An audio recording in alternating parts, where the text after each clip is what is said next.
Doctor B زمان صاحب اور doctor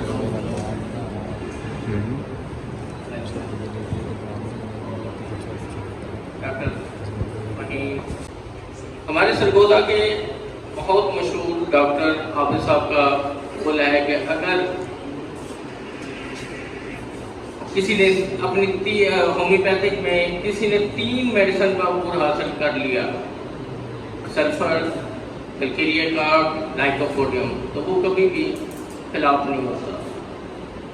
doctor انور bag اسی چیز کو اپنی کتاب میری ناکامیاں اور ہومیوپیتھک کی کامیابیوں میں ایک بات شیئر کرتے ہیں کہ میں ایک دن شکار پہ گیا تو وہاں پہ مجھے ایک لڑکا ملا کہ آپ نے مجھے پہچانا، میں آپ کا شاگرد ہوں، لیکن 1 سال کے بعد میں نے کالج چھوڑ دیا تھا حالات کی مجبوری سے۔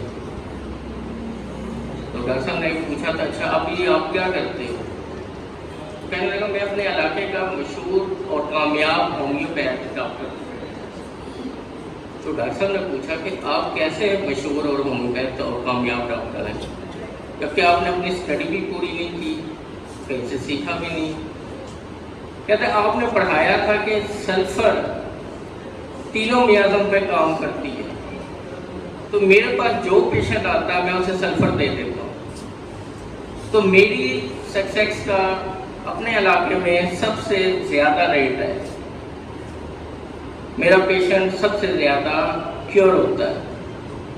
تو جیسا کہ آج کل نائجل وقت ہمارے پاس سب سے بڑا پرابلم ڈینگی ہے، ڈینگی فیور ایک ایلوپیتھی کے لیے مشکل کوز ہے، لیکن ہومیوپیتھی میں ہمارے پاس اس کے میں پلیٹلیٹس ڈاؤن ہونا شروع ہو جاتے ہیں، واٹر بیلنس کم ہو جاتا ہے۔